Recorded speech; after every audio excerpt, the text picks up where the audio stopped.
And this is seen at the global level, but also argued in some prominent cases. Most recently and most notably, the relationship that climate change may or may not have on the Arab Spring. And these are really important discussions, but they are difficult.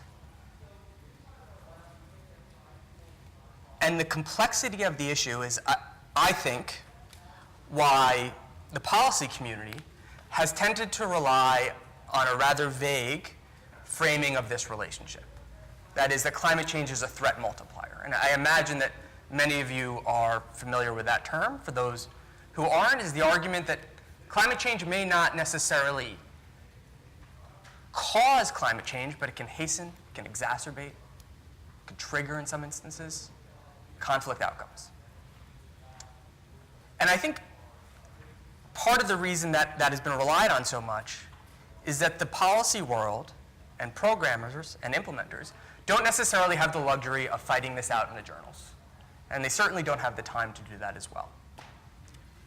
But something that I argue in my work is that while this isn't necessarily incorrect, it is limiting. And I think it's limiting in a way that speaks to, I imagine, who's in this room, which is it frames climate change in a particular direction. That is, climate change drives conflict. However, one thing that is quite clear in the academic world is that climate change doesn't always cause conflict. Climate change can lead to peace building. Climate change can open up opportunities for peace building. And I'll come back to that in a minute. And I want to actually just back up for a minute and just talk about my work, because you seem to be a pretty active audience, and why not? My work looks at the relationship between climate change and conflict, but really how organizations who are tasked with addressing it go about doing so. So my work started by looking at how the US government, across many different agencies, thought about and approached this relationship. Broadly speaking, I found that the threat multiplier discourse was incredibly prominent. There was a desire to produce what was often referred to as threat mitigators or threat minimizers, and then a deep lack of certainty of how to do so, with one exception, which I think Sharon will speak about more clearly, which is the Department of Defense desire to address logistics, to address basing, to address training. Now, their capacity and their success in doing so I'm not certain about, but they were able to articulate that challenge much more clearly, which was ultimately what led me to Mercy Corps, which was to understand what it means to be a development organization actively trying to address climate change and conflict. Different offices, most of my work focusing in northeast Uganda in a region called Karamoja, to understand how implementers seek to address this link and what barriers they face to doing so. And there are a number. There are a number of conceptual barriers. There are a number of logistical barriers simply of operating in places that are prone to conflict. There is also some striking barriers related to scale, in particular spatial scale. And I will probably come back to this a lot. And that is, namely, we often imagine that it is places of scarcity where there is going to be conflict as a result of climate change, but that is actually really not quite, that is often not the case. In fact, often it is places of abundance, which raises a question, if climate change impacts are being felt most acutely in place A, and conflict outcomes are being experienced in place B, how do you develop programming that addresses that? And in fact, the work that I was able to observe them doing, the most success programming had in addressing the relationship between climate change and conflict was when they bridged those scales, was when they were able to integrate places experiencing acute environmental change and the places experiencing conflict. And that was largely done through peacebuilding initiatives, through resource sharing agreements, which suggests to me that despite this framing that predominantly puts climate change as a driver of conflict, thinking more broadly about it as something as an opportunity for peace building, as paradoxical as that might seem, and also considering the inherent risks of adaptation efforts potentially triggering conflicts is, first of all, I would argue, a more accurate frame, and also, optimistically, a frame that is more suitable for development programming, in particular peace building. And I will turn it over to. All right. Okay. Well, this is going to be such an interesting discussion, and it'll be great when we're all having it together, too. So a lot of my career has been at the Pentagon, which may seem an odd fit for this conference, but from my point of view, it's not, and I'm happy to have hallway conversations about that. When it comes to climate change, I think we want to back up a little bit, and what's been around a lot right now is this concept of climate security. And so back up a few steps and say, well, what does that actually mean? What does climate security mean? When you're in the United States and you're talking about governance, it inevitably, inescapably means the Department of Defense. Whether that's right or wrong, that's what it means, because the Department of Defense has more governance capacity. It skews, it distorts our entire system of governance. So right now, for example, you think about this building, it's got a $700 billion budget, annual budget, $1 trillion when you count veterans and nuclear weapons that the Department of Energy manages. So this is a $1 trillion enterprise with a 2 million person workforce. It has offices all over the world, and it has very active operations in dozens of places around the world. This has capacity in our government. It also has planning, strategy elements that no place else in our government has, where it's looking on 1, 5, and 20, 30-year timelines at all times, and lining up what the end goal is with the way you're going to get there and the means and the resources. So whatever you feel about the Department of Defense, I assure you that it is the governance capacity, the ballast in our system. And so how they define climate change and climate security matters, even if it shouldn't primarily be their role, which I would argue it shouldn't, for reasons I'll get to in a second. So how do they define climate security? And this was part of some of the work that I did when I was there. I would say, first of all, they don't define it primarily as a military function or a military responsibility. As one Army colonel said to me when you were talking about the threat multiplier concept, he said to me, ma'am, I'm infantry. You got to tell me the hill you want me to take. So in other words, their job primarily is to make war or be prepared to make war. How do you make war on climate change? Well, you don't. So what are the legitimate ways that they define climate security? First, the Arctic. With the changing conditions in the Arctic, they're very carefully watching what's happening for all kinds of reasons, including that search and rescue missions up there are extremely difficult. The distances are so vast that if, as civilian ships are beginning to transit the area, which they are, if you run into trouble, you are in big trouble. It's very difficult to get up there. So they're watching that as a mission. They're watching the fact that the United States has a very long border up there and a few other countries with littoral property, including Russia. And Russia has been engaging in a great deal of activity in the Arctic North of all kinds, certainly resource extraction, but also a lot of military activity. For Russia, the far north is part of their identity, and they're making a lot of noise about having a new northern command and a lot of military property up there.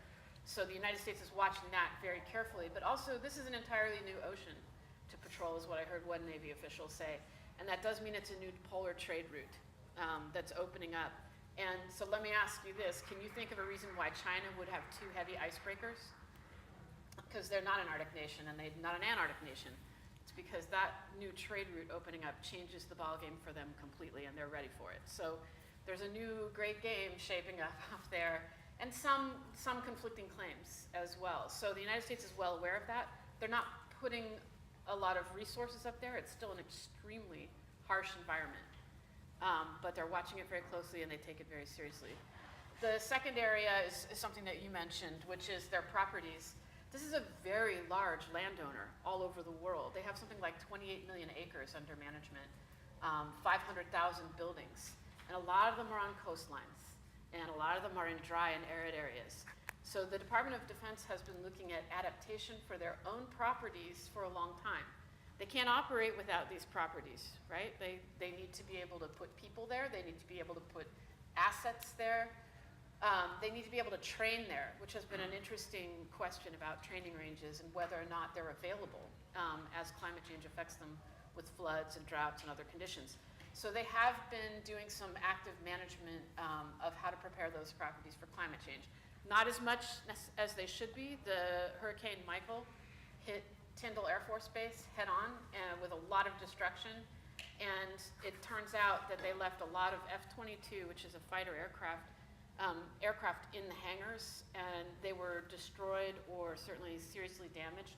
Most of those were probably in for repairs anyway, but those are like $40 million replacement values. So the Air Force just got an object lesson in what climate adaptation means for them. But that's been going on for some time. The one other place that I think the department really accepts as a mission, but not necessarily something that they're doing as actively as they should be, which is humanitarian and disaster relief. The U.S. Armed Forces accept that as a core mission, that they are engaged in humanitarian and disaster relief. They do it all over the world. And the trend lines for those kinds of missions, including here at home, whether it's Sandy or Michael or whatever else, there's often National Guard and sometimes active forces involved in those relief efforts. Those trend lines are going up. The Department of Defense doesn't generally plan for those missions. They just fit them in with what they already do. But those are an accepted part of their business. The area where they're not so good is more what you're talking about, which is how is climate change going to change human security, and what does that mean for the relationship to insecurity and conflict? And that just gets me to quickly my second point, which is when we define security that way, I don't think it's the right way to define security. I think we in this country have a tendency to define security too narrowly as a military issue. It's certainly where we put our money as a country. Whereas security should have a much broader definition, and this is where climate change comes in, because fundamentally, if you want to address climate change, military means are not the right way to go. This is a civil society issue, an economic issue, and it's going to take that kind of investment, and that is not primarily the military's job. But it's still, to my mind, a security issue. We're not securitizing it, and when we say that, we're accepting a very narrow definition of security. Security is really about human security and safety. What really is security at the end of the day but having access to clean water, having access to reliable food, being able to walk down the street safely, having children in school, right? And breathing. This is security at the end of the day, and if you don't have it, war is one of the potential consequences. War is not the end in itself. Even when we fight war, it's not about the war, even for uniformed military. It's for what comes next, right? That's the whole point. So I want to say that there is a really interesting military role here that they are taking seriously and not as seriously as they should, but it's still a legitimate role. However, that's not fundamentally what climate security should mean. That's perfect to then head over to Elliot. Yeah, great. So, hey everyone, my name's Ellie Levine. I come from an organization called Mercy Corps.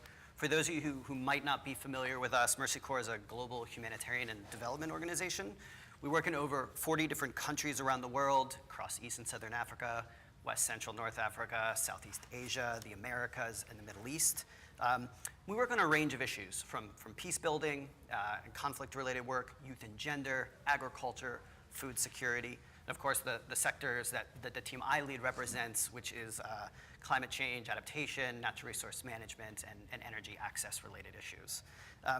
Across all of the work that we do, in many of the places that we are, there's one of the defining characteristics or challenges that we're facing is rising levels of fragility. And there's different definitions of how people define that, but at a very high level, without going too much into the weeds of the indicators of how that's measured or anything else, we can roughly define that as low levels of governance and oversight and high potential for conflict risk. It's how I would define it for this. And that has been a major framing for our work. One component of that fragility is the role that climate change is playing within places with already high degrees of conflict risk.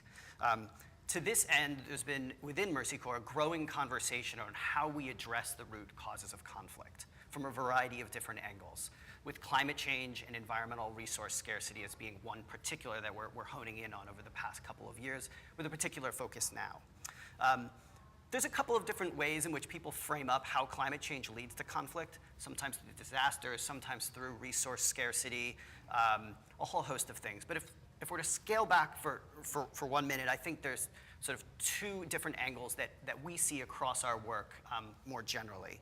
The first is that the effects of climate change can exacerbate already fragile, conflict-affected places. So a good example are across East Africa, where pastoralists who need rangeland to graze animals and growing sedentary agricultural groups are competing over land. Drought, declining access to water points for both of those livelihoods are driving people to compete more and more over resources, driving up additional tensions around ethnic tensions, religious tensions, and other things. So there we have an example of one sort of climate event or outcome resulting in an increase in the fragile situations already inherent in that place. The second, though, is that we also see that fragile situations can lead to increased climate vulnerability. Most of the places that we work and most of the solutions you hear about in terms of climate change require some sort of an enabling environment. How often do we hear in the climate change world around, we want to help communities to do climate smart agriculture. We want to help communities get access to early warning and climate information. This requires an environment in which people can invest in those strategies. To invest in climate smart agriculture and technologies which help to increase yields, you actually need some sort of land tenure or land security that's going to allow you to think beyond just a season or a year. For Mercy Corps to work with a local government to establish a service that would provide early warning or seasonal information, you have to have a government that feels a sense of responsibility to the people to do that and has the technical capacity to be able to deliver those services in the first place. In these fragile contexts in which we're working, that is an incredible challenge. So, as I said, we've been spending quite a bit of time trying to figure out how do we address our peace-building goals as well as our climate change vulnerability goals in contexts like this, given these unique challenges. And we've been doing a look back over the years at how our programming has historically responded to this, while also trying out and experimenting new approaches. So I just want to give you guys a couple of examples of some of the strategies that we've seen success with already to try to ground this. And the reason I want to focus this conversation is so often when we hear about climate change and conflict, we hear a lot about the problem. I was in the Cape Town, South Africa, not so long ago, at this big climate change adaptation conference. And there is no shortage of the recognition that climate change is one of many factors driving conflict. Pretty much the conversation ends at that point. An acknowledgement, lots of nodding heads, very little solutions as to, okay, well, what does that mean for actually how we're going to do something about that? What are the roles of different institutions, including many NGOs like Mercy Corps, who made up many of the institutions who were represented in that room. So I want to give you a couple of different buckets of strategies that we feel are important to sum this up. The first is taking an integrated approach.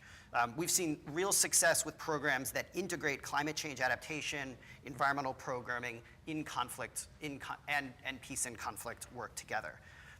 This doesn't always look like standard peace and conflict approaches, for those of you who might be expecting them. They can involve providing access to seasonal climate information, building capacity of state institutions for disaster preparedness, as well as working with communities along migration routes to ensure equitable access to natural resources. The key thing here is to understand how these different approaches support one another. It's when we design programming that acts in silos, that is not reinforcing, that we end up with a lack of the impact that we'd like to see. The second bucket of strategies I want to draw your attention to is the need to develop strong, diversified livelihoods in fragile contexts. Diversified, what I mean by that is that we should be diversifying for risk type. There's a lot of talk about diversifying livelihoods. Diversification for diversification's sake is not necessarily what we're going for. And there's been evidence that shows that that's not actually that's actually not good in terms of increasing yield of farmers or other the livelihood outcomes. What we want to do is ensure that when there is some sort of a climate shock or stress, that it's affecting some part of the population and not others. Or if you're a farmer and you're planting a variety of crops, it'll hurt some of your crops, but not the others. So you see less of an overall economic impact. The third area I want to draw your attention to then is managing the use and competition over natural resources. This can be done in a variety of ways. It can be done through the resource sharing agreements that Daniel mentioned earlier that we've done in programs in Kenya, Uganda, and Ethiopia, where we've seen migrations of people crossing borders due to extended, more intense droughts to gain access to water, to gain access to grazing land, where we've been able to act as a broker between communities that are experiencing that. We found that we can reduce conflict outbreaks in those places. But it can also be around the land tenure issue that I mentioned before. Having that secure access to land reduces that sense of competition and provides opportunity for cooperation. And then I guess the final one I want to mention is that we can actually use environmental governance and natural resource management as an opportunity to build social cohesion. This is a program that I can just talk to you before we end this, that we're doing in a program called FARM, which is a Dutch-funded program in DRC. One of the strategies we're working with to build social cohesion amongst highly competing communities with a very high risk of conflict in many of the places we're at right now is actually working with them on joint natural resource management projects, which would help to reduce impact to things like landslides and floods, but at the same time doing so in a way that multiple sets of community members are coming together and cooperatively working towards that. Right now with a program like that, we're actually working to see if we can test if our theory is true. If we bring communities that would have otherwise been competing together, do we see the fact that there is a reduction in competition and an increase in coordination, thus, as we would think, hopefully reducing the risk of conflict? So those are the major areas I'll draw your attention to now, and I'll turn it back over to Marilyn. Great. We've covered a lot of ground in a very short period of time, ranging from risks of community violence breaking out over natural resource management to war issues threatening the greater powers. It's a wide range of security to consider in terms of opportunities and where to even begin to do we want to talk about this at a high diplomacy level where we look at peace processes in Colombia and recognize that they've put climate change into the actual peace document that they signed? Do we want to look at it from household impacts and trying to look at what does climate change do for gender-based violence to women in the home? There's a broad scale here, and I know that you are all practitioners in this space, so instead of hypothesizing what you want to talk about, we're really interested in just turning it over to you and opening it up for questions or comments. And we've got a very eager one. Do you mind introducing yourself and where you're from? My name is Susan Coleman, and I am the host of the Peacebuilding podcast, and I'm a large group facilitator and mediator of many, many years. And this topic is really, really deep in my soul. I live in the woods. I see every day, as I think many of us do, if you're really paying attention, what's happening to our planet and how fast it's happening. And the other day, I went to hear Paul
think that's a great point, and I'm actually going to turn it over to Daniel, because I think he looked at some of this programming in Karamoja in terms of how you can actually start to facilitate conversations, facilitate looking at this as an opportunity, especially thinking about doing cross-border pastoral access to natural resources.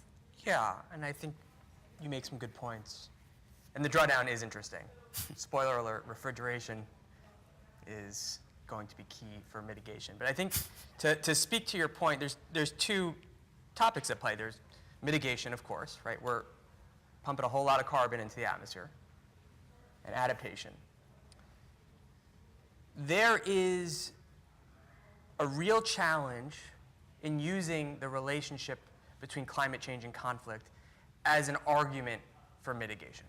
So I just want to make that clear, that that's been well argued, that in fact, arguments about public health, arguments about other factors tend to be more effective in driving demand for mitigation.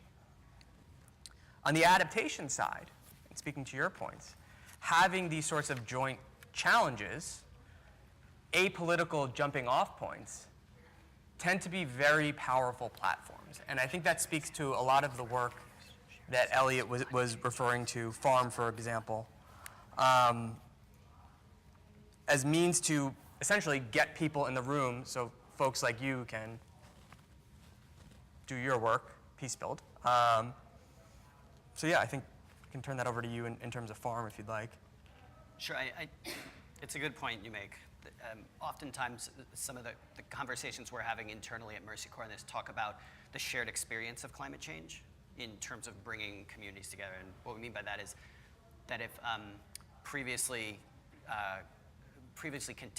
relationships that were contentious between communities or different groups, having that shared experience of having to both deal with similar impacts related to climate change, whether that be droughts, more disasters, rising temperatures, provides an opportunity to collaborate and to be able to address those things. And we have seen that happens. I've experienced that in the FARM program. That is certainly the sort of theory of change behind the sort of resource sharing and bringing people to groups around disaster preparedness work. But we've had a long-running climate change adaptation programming in even the Caucasus in Georgia. And we've seen communities that were fighting over land, were fighting over water resources. Once an adaptation solution worked in one place for one community or one household, households actually started to share the burden of purchasing those technologies and working together to sort of scale up those adaptation interventions that we initiated. So there's a good amount of evidence to show that the sort of shared experience of climate change impacts can actually lead to greater cooperation and coordination amongst people.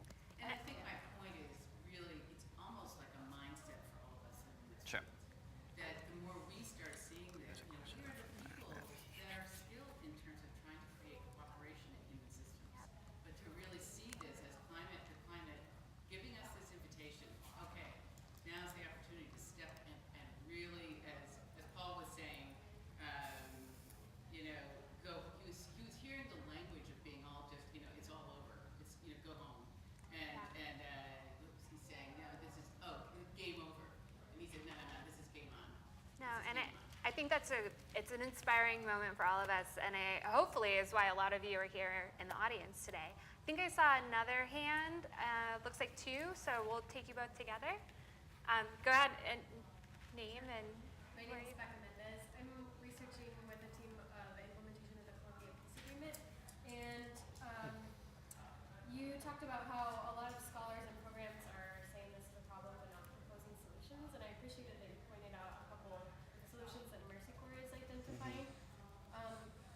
But this is just a big interest of mine from working in rural Paraguay and rural Colombia, and I'm just wondering if you have recommendations about scholars that are focusing on communities, like local communities, that are finding good ways to live in harmony with the environment, or if there are programs that are really focusing on like the local community knowledge there, because that's something that I'm really interested in academically or professionally.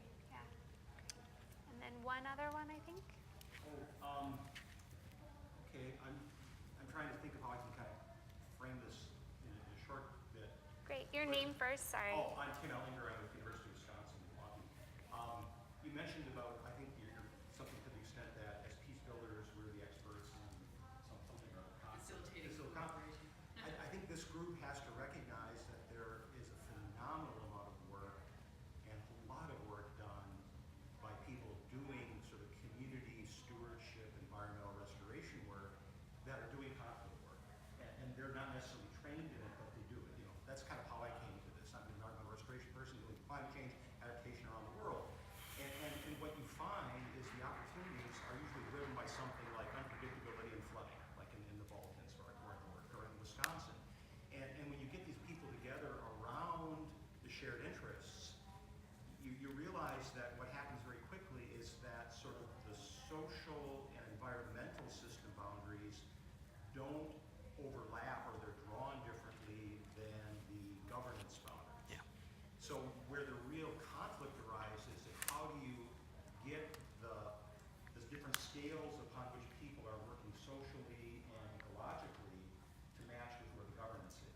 And what I found, I think where the real opportunity is for people trained in the kind of work that we do, is really identifying the key actors, what we refer to in social ecological systems as the cross-scale brokers. Who are the people that can go from the focal scale to the watershed and talk to the people at the cross-scale brokers. A lot of this comes out of the social ecological literature of restoration work. And those people are oftentimes not trained, but they can really benefit from understanding the kind of stuff that this group does. And they become the agents, basically, of brokering what happens. And I think this is the kind of stuff that happens, you know, in Kenya, when you start getting the pastoralists and the agriculturalists together. It's being able to work with the people that understand ecosystem services, who are trained as ecologists like myself, and the people who understand the social dynamics, because that's where the environmental governance can mitigate the ideological conflicts, the kind of stuff that sociologists relate. And that's where I think there has to be a much greater dialogue between this group, let's say, and a group that goes to the Society for Ecological Restoration. And that's where I think there's a real great opportunity for addressing these issues. Great, so turning to the panelists, we are looking at recommendations on scholars you like, particularly looking at community-led development issues. I would also say, curious if you guys have seen good trainings for people who are facilitating these dialogues in the field. I know as Mercy Corps, it's also something we're looking at creating toolkits and that sort of thing ourselves on. So over to you all in terms of if you would like to. Just a general comment. I think the first time I heard a scientist describe climate change as a wicked problem, I'm like, you're from Worcester, right? but no, I mean, a wicked problem is something like climate change, where all of these elements are linked together. And you can't separate them if you're going to address it effectively. And I think peace, climate change, economic well-being, women and girls, that these things are all interlocked in ways that is very complicated. And where that gets hard is not just drawing those communities together, as you're all talking about, but also in prioritizing and then in scaling up and making sure that policy supports those interactions. So I know that Mercy Corps has done a lot of attempts at trying to analyze how all these elements fit together and to understand where the interactions are, precisely so you can knit it together better and also make better investments, and then have the feedback loop to governance so that you have better policies supporting all of that interaction. And that's what my program is doing too, is trying to develop some models and analysis for understanding how water, for example, affects communities into conflict, and where the opportunities are for early intervention when it comes to the role of water in driving conflict. And I don't know about community level, but there's some really interesting work being done on natural resources in Colombia and the links there between community level violence and water and other elements and how it all fits together. And then you're nodding, so I assume you know more about that too. But I know Pacific Northwest National Laboratory is doing some really interesting analysis of how the natural world interacts with the human world in Colombia to create stability or instability. University of Texas Austin also just published a very detailed case study on climate impacts inside Colombia and opportunities around development moving forward that I highly recommend. Part of a larger project that they're doing, actually mapping climate risk to fragility globally. So as a resource, it's a good one. And then Elliot, I think Sharon mentioned something that we call the stress process. So I was wondering if you could talk a little bit about what it means to look at these different systems, just briefly. Sure. Okay, so this process that Sharon mentioned, which is definitely relevant here, is Mercy Corps a few years ago started what we call our Global Resilience Initiative, which was an attempt to not let resilience within the international development world become a buzzword that didn't really mean anything, sort of like sustainability has become in many cases. What we wanted to do was to understand, for us, what resilience meant, what did it mean in terms of the way it changed our programming, and what did it mean in the way we operate. So we started with the fact that we knew if we were going to design resilience programs, we didn't have an assessment process that was suitable to design the types of strategies we wanted. We knew we needed a different type of context analysis. The reason for that was because we had conflict assessments, we had climate change vulnerability assessments, we had gender assessments, we had youth assessments, we had market systems development assessments. We had no way of bringing them all together. That's really important, though, from a resilience perspective, because there you need to deal with climate shocks, market shocks, social shocks, conflict-related shocks. There's a whole host of things. And so what we started to develop was an assessment process that would help us to pull together data and information from various sources and analysis types into a common resilience framework. Most often, given the places that I was telling you that we work, looking at the relationship between climate and environmental conditions and sort of social and sort of economic conditions becomes key.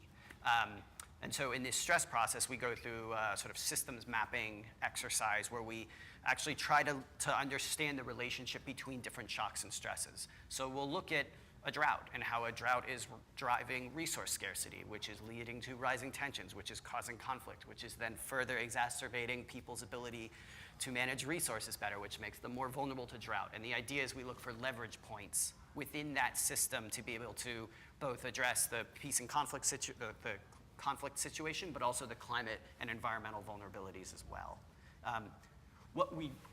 I think the challenge, though, in that space, what we've seen is while it's effective for being able to identify leverage points, it's not always getting us to the immediate level of detail that we need.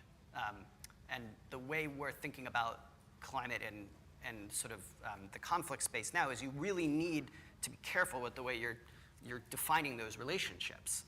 It's very easy to just be like, oh, that problem's because of climate change. It's in our discourse now, right? And it's so much so that we even go to some of the communities that we work in that have had multiple NGOs in there, and they blame everything on climate change. That's a problem because it changes the reason you're doing what you're doing and the way you design your programs and what you expect your outcomes to be and how you would achieve them. If we're going to do this work right, we need to understand what the changes in climate are regionally and locally within a context of rising population and other things. We then need to understand what the effects of those are. Are we seeing rising temperatures, increasing drought, changes in seasonal rainfall variability? Are we also seeing total annual reductions in rainfall? How does that happen geographically? What does that mean then for socioeconomic, what does that mean for the environmental conditions of which people rely on? Access to water, access to land. And then how does that impact their social and economic conditions and the local culture of the area? Finally, what does that mean in terms of how it leads to conflict? If we can map that out clearly, you can identify those leverage points. That's still really hard to do, especially at a local level where we're working. So it's a little bit of we've made progress, but we still have challenges on that front too. And Daniel, any other scholars we're missing? Yeah, I would definitely look into Aaron Wolf's work. I would look into Aaron Wolf, and I can talk to you about this after, and happy to share PDFs. Ken Konka's work is fantastic. Jeff DeBelco. I could keep going, but I think I would start there. Those are excellent starting points. Great. Next round of questions. I see 3 over on this side of the room. So starting with the woman in the back in blue. Hi.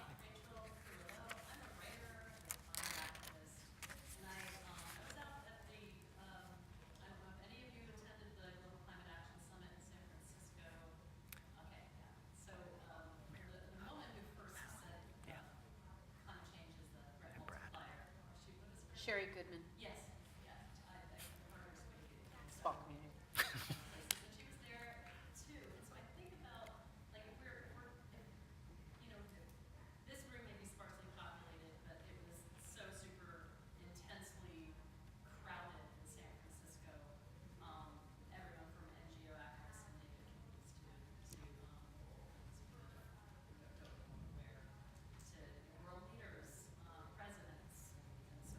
Jane Goodall. So it just seems like, everyone's in accordance that climate change is a threat multiplier. It drives conflict, it can drive migration patterns are all the same. I'm not sure why the solutions aren't there. People are coming together and collaborating from national security and military around the world, working on adaptation, to working with the grassroots groups. Why aren't there more solutions? Why do we have virtual reality training for war and not for peace? Why do we have it for buildings, building but not building an adaptation for a climate response mechanism? So I guess my question to all of you is, are you seeing any of this coming down the line, rather than these sparks and talking to the room? We're in the most powerful city in the world right now. Right here, the power to respond to climate change is right here, but not the people are listening. Great. And the two other questions? Yes.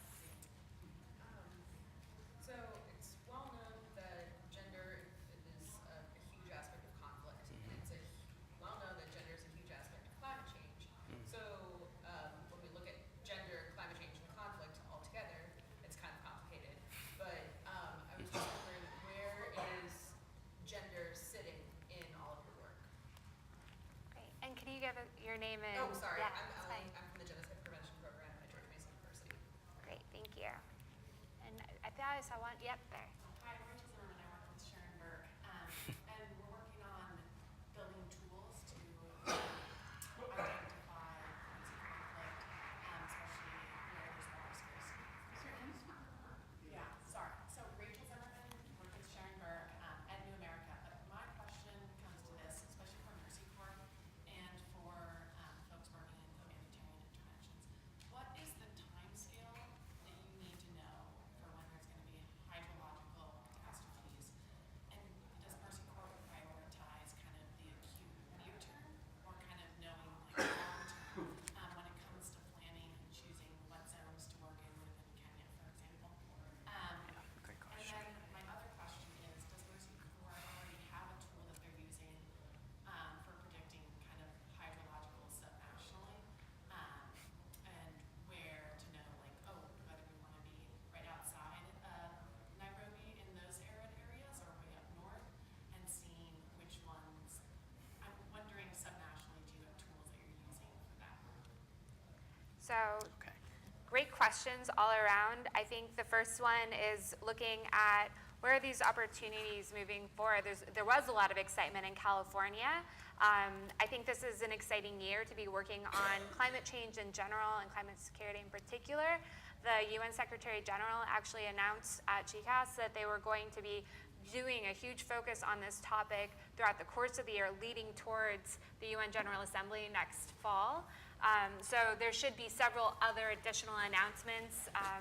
In case you didn't see, Bill Gates just did a recent announcement with some European donors and institutions looking at climate adaptation in particular. So there's a lot of momentum there, but can we talk more specifically about what are some opportunities each of us are personally excited about?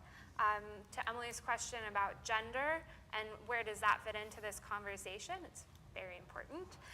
And then finally, to Rachel's questions around timescale and tools, especially looking at water problems. And I'm going to actually take moderator's rights, which is to share one of the projects I got really excited about recently, and Sharon helped introduce me to this group called Boulder Games.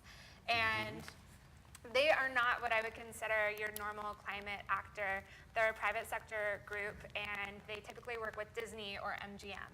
But they are based out of Boulder, Colorado. So the name is Boulder, like a bold game, but interestingly from Boulder, Colorado also.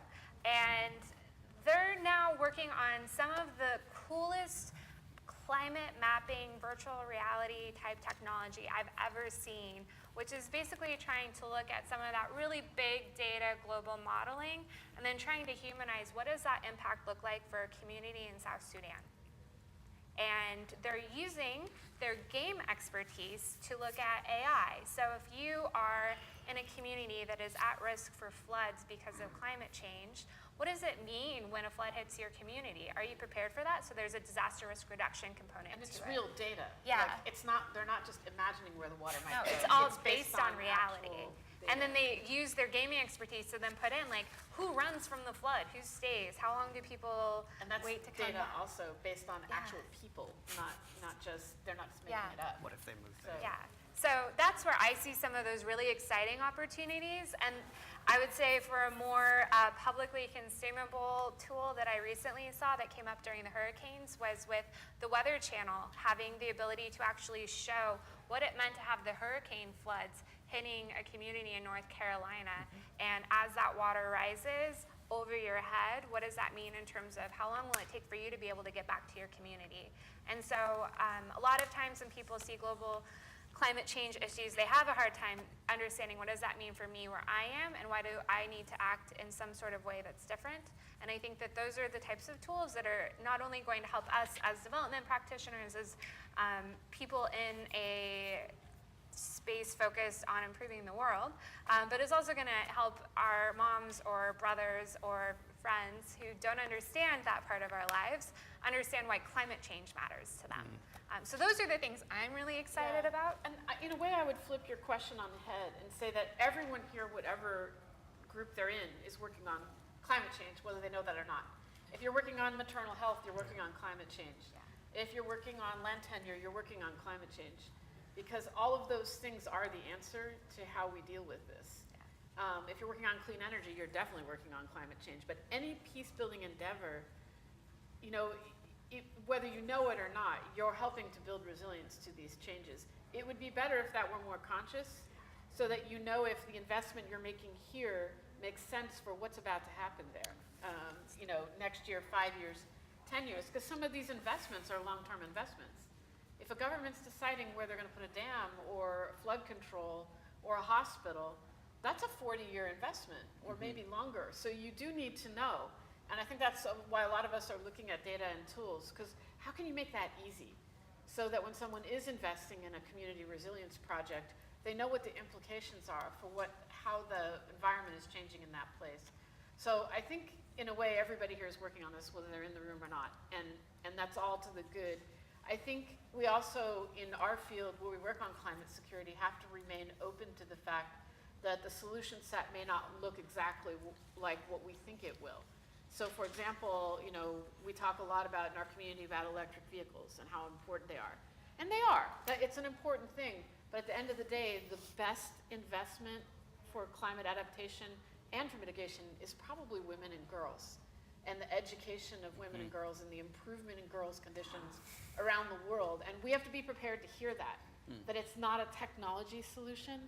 You know, that's part of the answer, but there's not going to be a silver, you know, a shiny silver bullet's probably the wrong metaphor to use in this crowd, but there's not going to be a single answer that's technology-based, which I think is a very normal, especially American preference. It's going to be about educating girls. So we try to integrate it. We don't have a separate, like, we're going to look at girls, but we try to integrate it into everything we're doing so that it's part of the question and part of the answer.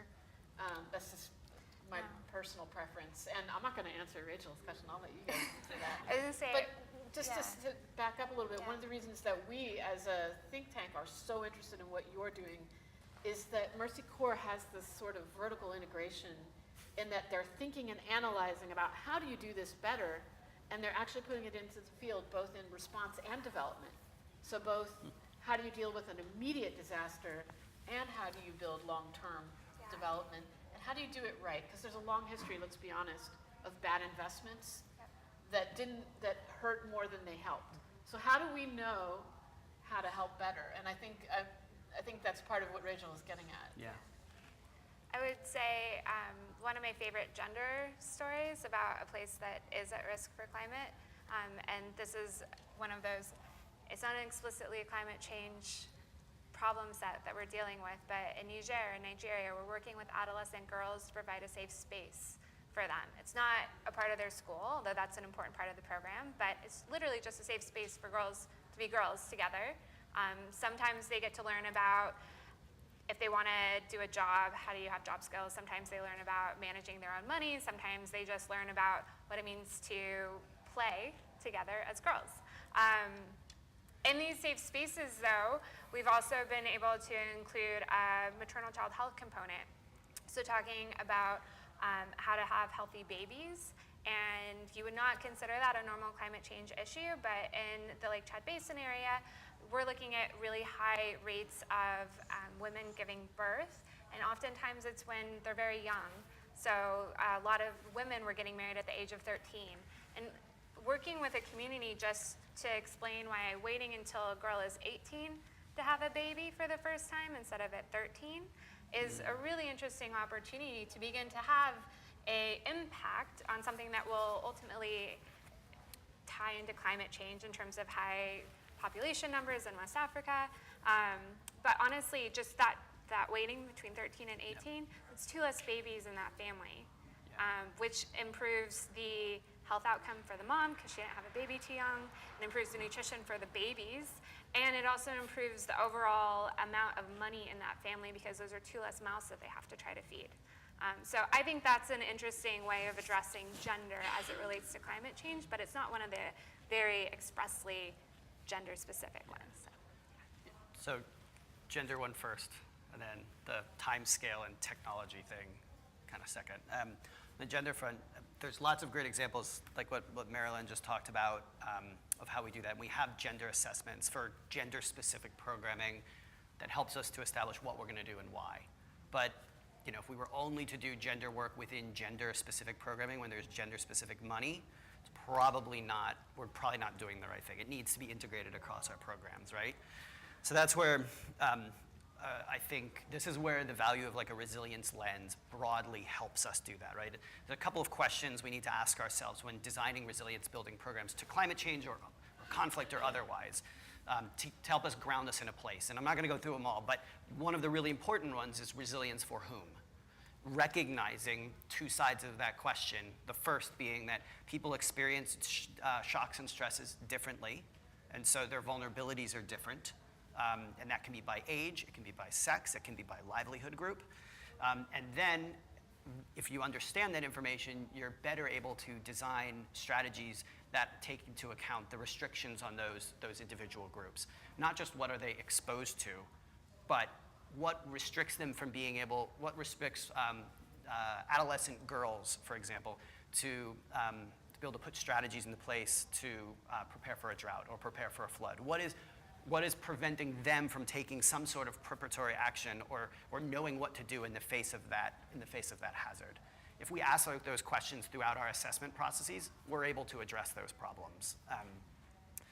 In terms of your question on the I guess the time scale, I think it's very easy, and I'm very acutely aware that it can happen at Mercy Corps for us to address shocks only, to address an acute hazard situation, a flood, a drought, and things like that. It's most often where our minds go because it's an easier set of answers. We know from the disaster risk reduction world what can help us to prepare for those. We know what can help to recover more quickly, and there's humanitarian processes out there that are established that Mercy Corps does in many other institutions. Where it gets ethically, socially, economically, and environmentally challenging, though, to ask those same questions is the longer-term changes that we absolutely know we're locked into from a climate perspective. One question I go back and forth with our markets development, our economic team, the most is, are we sure that when we are promoting certain economic development opportunities in different parts of the country that we're doing so in a responsible way? Are we taking the climate risks into account? Should we be investing in these agricultural markets in eastern Ethiopia, for example, when we know there's rising temperatures and a decrease in the amount of rainfall, and we're already well below the amount of rainfall needed to support many different crop types? Should we be doing that?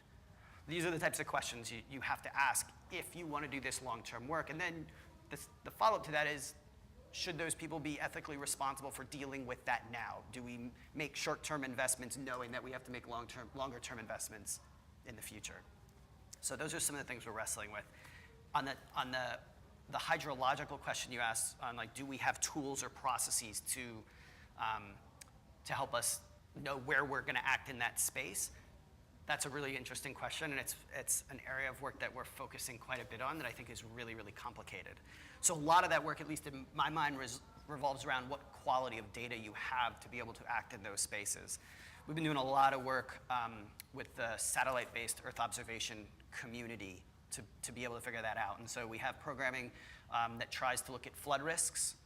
We're one of the last mile distributors of a program called Surveyor, which is a USAID and NASA-funded institution which builds different types of tools using satellite data to help reduce climate vulnerability. We actually help in places like Nepal. We're actually the last mile distributor of those early warning systems, information to really very rural communities. We have been for a long time since those tools are developed. But again, that's a good example of a relatively short-term thing. One other area of work that I think we're interested in the longer term is in Niger, where we see a shift. We've seen a strong shift from pastoralism into agriculture, and with that comes a change in the natural resource you're dependent on. Pastoralism relying on rainwater and following the rain, ag relying in a dry area like that on groundwater. Yet the Niger government doesn't really have a good assessment of how much groundwater they have, how often it recharges. Can the thousands of people that are settling and drilling boreholes with the government's support, is that sustainable in the long term? So one thing we've been working on there is working with NASA, using their GRACE satellite data to be able to monitor, to build the capacity of the Niger government, the Ministry of the Hydrology, to be able to actually monitor in relatively real time. I'm supposed to not use that word because supposedly it means something that's above my head.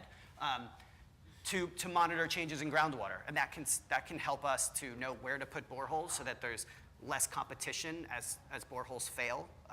It can help the government to make better decision on where they should be if we wanted to actually do livelihood or land use planning, to say this is areas where we can establish boreholes and it's good to draw water out for irrigation. We should use these areas for pastoralism, and to actually make longer term economic decisions around natural resource management over time. But even that, it's still very experimental and we're trying, but that hopefully speaks to both the scale issue as well as the tool question. Yeah. I'm going to quickly take the gender question. So I conducted a survey in Karamoja about conflict dynamics over time. And an interesting dynamic was, though, for anybody familiar with the area, this will not be a surprise, conflict has been, the perceptions of conflict over time have decreased in severity. However, and following to a degree the perceptions of climactic shifts, is an increase in very localized conflict, and particularly domestically. And there was a lot of complex reasons, and frankly, this was not a research question, but it was something that was apparent and something I would like to pursue more, was that following large-scale economic and land use shifting, resulting in really different sorts of livelihoods being taken on by men, and the economic viability of more traditional sources, predominantly pastoralism, as those failed, more men were either not working or taking on jobs that had traditionally been roles that women took on. So for example, making beer. There was also an obvious uptake on concerns about alcohol in the region, particularly with a ginger moonshine, which I tried and is god-awful. But in quite seriously, one of the impacts of that was a large reporting of domestic violence. So I think there is a question that is hard to get at but very important, which is we tend to think about climate change as a factor of conflict at a relatively large scale, interstate, civil war. But there seems to be a very real implication at a localized domestic scale that is not fully understood, and something that I'm thinking about quite seriously as in terms of my future research. And it's something that did come up in the programs that we were doing in Uganda, and ended up being a key part of an intervention that we were doing on the food security side. So hadn't been originally planned as part of the programming, but because it did reach such a high level, starting to do the response to that actually became one of the best ways of improving food security in the community. See several hands on this side, so I'm going to start back moving forward again. So, yep. If you could introduce yourself. Yes, of course. Great. My name is Catherine Adley, and I'm from the University of also run the Center for Peace and Conflict Transformation there. I'm also a human rights lawyer, and I'm wondering what the panel thinks about this possible level of intervention. Obviously, there are really downsides in terms of the woodenness, really the inflexibility of legal arguments, and also the dependence that they have on traditional forms of power in some cases. But I'm wondering what you think of the Juliana case, where you have a bunch of kids in Oregon who are bringing a climate change case and are getting whacked down by the Trump administration, and also by the cases in Europe around climate change coming from kids. And finally, in Colombia, this notion that we took an idea of human rights and made it into nature's rights, that what we have to do is take the planet and have it not be a thing that we can break, but a subject of law that has rights. So that we talk about rivers' rights and trees' rights back to the 60s. But what do you think of these kinds of peace-building interventions, their upsides and their downsides? Great, thank you. And I saw a couple other hands over here. Yep.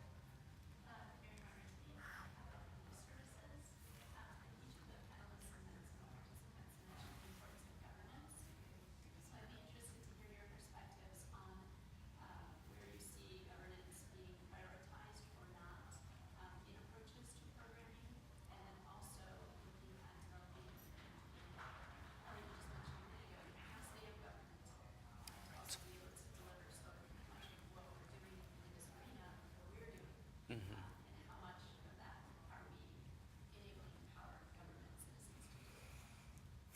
I think one more. Yep. Kind of, I don't know if this is both of the questions Yeah. relating to structures of power. A lot of the conflicting, I think, issues with different solutions with climate change relate to the different interests they touch, the solutions. And I think that something that we need to address as well is what are some top-down solutions that we can look at rather than focusing always at the community, which is also very important. Bottom-up solution is very important, but the sort of influence that the top-down sort of portion of it has is very, very big. I mean, what is the influence that dams being built in India having on the farmer communities there, and what are the implications of tar sands pipelines being spread all over the U.S. land, and kind of issues like that, and that civil society needs to address as well. Great. And just quickly, your name? Jilda. Great, thank you. All right, so Good ones. great questions. Looking at climate change solutions, that's from a human rights perspective, ranging anywhere from US cases where children are being told they are not going to be allowed to sue over this issue, to the Europe cases and Colombia in particular. Thinking about governance in general, but especially as it applies to some of the programs that we're talking about here today. And then from Jilda, what are these different solution sets, especially getting to scale? What does it mean to go top down? So who wants to dive in first? I'm for it. I'm going to have to Yeah. Please. actually duck out in a minute. So I'll say I think the questions, I'll do my best to answer, but they are the questions, right? Because the community level effort is indispensable, but it needs to scale. And that even includes when you get to a state level like California. It's great that California is leaning and doing some very aggressive policy making, but it has to scale beyond California to be meaningful. So I think the answer is yes. You have to have governance, both in terms of the solution and the problem. Like when we start doing these analyses of where climate change is creating conflict or the conditions for conflict, there's often a corrupt or fragile government at the heart of it. So it's both a weakness that if you don't address it, all of your other solutions will not work ultimately. They'll be, you'll be always trying to keep up with the problem. And also for the solution to really scale, it has to come back to governance. In this country, it's a weakness that we have at a federal level, and I'm not just talking about the Trump administration. In general, if you think about it, where in the US government is climate policy made? It's not made, it's made in a lot of different places, but there's no one who integrates it into core federal policy and US national policy. So we have a problem in our own government of governance, and of course it's a political problem, which gets back to why are people uncomfortable working on this issue. I think it's a tragedy of the commons of money, of all kinds of things, that climate change as an issue has been so politicized that it's become, you automatically declare who you are if you say you care about it. It should never be that way. This is something that's affecting everyone in the country, and people know that. People see it in their own backyards. They know it's happening. We should have always been able to address it that way. So I would say until we are able to press our government to have national action and national policy to not only have action on climate change, but to link it to all of these other problems, we're not going to make the kind of progress that we need to. So, I mean, I think that I'm not expert to comment on the human rights issue, but I think even if their lawsuit doesn't go anywhere, the fact that they're bringing it and that they're making people think in terms of the generational burden that's going to be on children, I think is part of the answer. It's how we build inescapable pressure on our government to change. And I think there are hopeful signs. So in my field, in the security field, there are bipartisan bills defining climate change as a security issue and directing the Pentagon to work on it. So it has become a place where Republicans and Democrats are willing to legislate together. And I think it's important that we never let up that pressure. And I would just encourage everyone here to do it in two ways. One is call it what it is, which is climate change. Don't let someone scare you out, because it's politically hot, into not talking about it. But also don't be afraid to disaggregate and talk about water and talk about food and talk about droughts and talk about severe weather and talk about women. And even though you're really talking about climate change and the way it affects all those things, because you invite people who aren't comfortable with the term to work with you on water risk and on water access and on children. So I would say both of those things at once. Keep the pressure on that our government needs to do better and recognize that there are some signs of progress and light, and then disaggregate and give people a way to work with you, no matter what their belief system is, on being part of the solution. Yeah. And thank you for your time. Thank you, and I'm sorry that I have to leave, but Duck out a little bit. I really appreciate the conversation and the opportunity to interact with this particular community, because I think there are a lot of people who are causing problems and not that many people who are creating answers, and that's what this community is. So it's a privilege to be in dialogue with all of you. Thank you, Sharon. Thanks, Sharon. I kind of want to just double down on everything you just said. I also cannot speak to I'm not a legal scholar, but look, climate change is an intergenerational externality.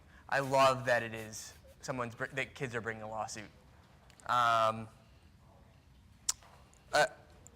As it relates to governance, it's important to conceptualize climate change. It's not really its own sector, right? And I think that was Sharon's point of where do we develop policies. It's unclear. It's really a stressor of other systems. So the solution is not to addressing climate change through adaptation, is not necessarily going to be targeting an environmental system. It might, but it might be a series of lawyers coming to support land right agreements or other forms of governance structures bolstering those with the explicit goal of addressing climate change is very compelling. I think the challenge is that the way funding structures tend to line up that way. But from a governance perspective, I think investing time and money to addressing climate change through governance would be incredibly powerful, particularly as it relates to conflict and conflict-related outcomes. I'll turn it over to.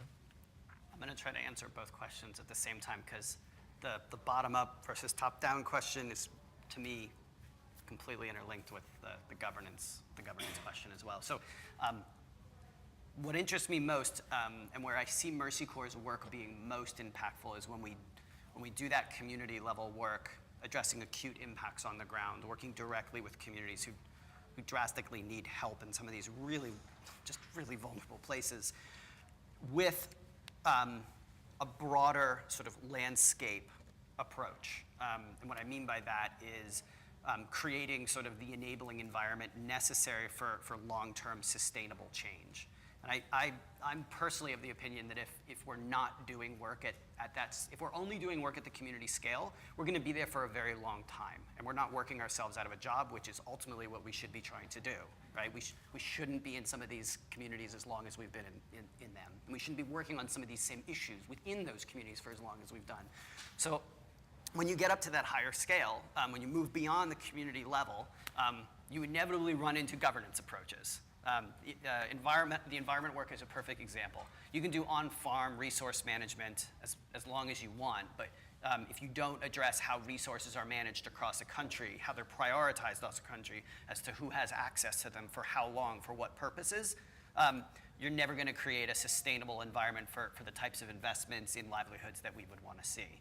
So just to kind of ground this for a second, I was in Burkina Faso. I was on a trip in Burkina Faso and Niger recently, looking at some of our strategies and how we're working there. And one of the exciting things about Burkina Faso is there actually is a land tenure system that was developed. Millennium Challenge Corporation and others actually got enough land policy written so that people could have access to land tenure if they knew how to get it, and if the government actually knew how to take that policy forward and put it into action. That's where some of the challenges happen. So at the national level, you meet with the Ministry of Land, the Ministry of Ag. Everyone talks about how, oh yeah, everyone can have, we've solved land tenure. It's good. The role of institutions, like I think you said you're from CRS, of ours then is to ground truth that and to follow the chain. So at the national level, great, there is now an environment, an enabling mechanism to get people secure access to land. How does that actually work in practice? You go down a level to local governments and you say, okay, well, it's these institutions at the commune or the ward level that is supposed to actually do that. And then you begin to talk to them. They don't have the technology. They don't even understand that the policy was written. They don't know how to ensure that that policy is interpreted and translated for community members to know how to actually go out and get that piece of paper that says, I own this land, you can't have it. None of that is in place. So I do think if we're going to have the impact that we want to have, which is working ourselves out of these jobs, a lot of creating the enabling environment for the change we want to see that supports the work we're doing happens through governance. It's the work that I get most excited about, and I think I see it more and more within Mercy Corps' work as a core approach to everything. And I think a lot of NGOs have the ability to either create that change at the national level. That's why I'm excited about the water work we're doing with the Niger government that I just mentioned. But if it's already happening, then we can follow that chain down and ensure that the governance systems are strong enough and we can build the capacity of those institutions to be able to deliver that enabling environment that those policies were meant to in the first place. And the land tenure issue is just one of them. We met with the Ministry of Ag, the Ministry of Livestock. All of them talked about policies that are exactly the types of things we'd want to see on a regular basis. All the best stuff, everything that we'd say would be like a dream. And then you go one level down and it's just not there. And so there's quite a bit of work to do, even when you have a nice policy in place. So, recognizing that we are rapidly reaching the end of our time and wanting to give a little bit of time in case people want to ask questions afterwards, one-on-one, I'm going to open it up for concluding remarks from our two remaining panelists. Sure, I'll be quick. I actually didn't end up speaking as much about what I thought I would speak about today, which is essentially, I'm trained as a geographer, and we're largely obsessed with scale. The spatial scales of the relationship between climate change and conflict are incredibly complex, right? Again, climate change outcomes often happening in place A, which can potentially lead to conflict or peace-building outcomes in place B. There are not that many tools to explicitly address that. Yeah. However, I think the skill set of this room, of peace builders, are uniquely qualified in that regard, of bridging scales, of bringing communities together. And if I had a crystal ball, I would say that is where a lot of the research is going to be moving and where a lot of the programming related to climate change and conflict will be moving. And I think it's just something for you to think about and digest as you leave our session. Final thought for me, I guess, the key thing that I think rises to the top in all of these topics that we've discussed about is, to me, information for decision making. And how do we become better informed? How can we react more quickly when we know a conflict or a disaster is on the horizon? How do we understand the links, as Daniel was just saying, between climate change and conflict? And there is an abundance of tools out there. I mean, if you just Google search it, it's kind of relentless. And you don't know, as someone who's not a geographer, who's not even a climate scientist, to be able to use these really interesting tools is pretty much impossible. So I would actually just put a challenge. If you're involved in tool development, if you are involved in helping to do analyses, start with a decision that needs to be made. Start with a challenge that someone or some person is trying to overcome, and build from there. Because it seems as if the tools, the analytical capabilities that we all talk about, we're starting from, ooh, can we bring that data together? It's not a good place to start. Start with, what's the challenge we're trying to solve? What's the problem? What's the decision we need to make? And build out from there, because I personally can't take looking at another tool that I'm not sure what to do with. It's really frustrating. So I'm assuming at least 2 of you here are developing tools, and so hopefully it got to the 2 of you who are. Thank you. Thank you all. Thank you. Nicely done, folks.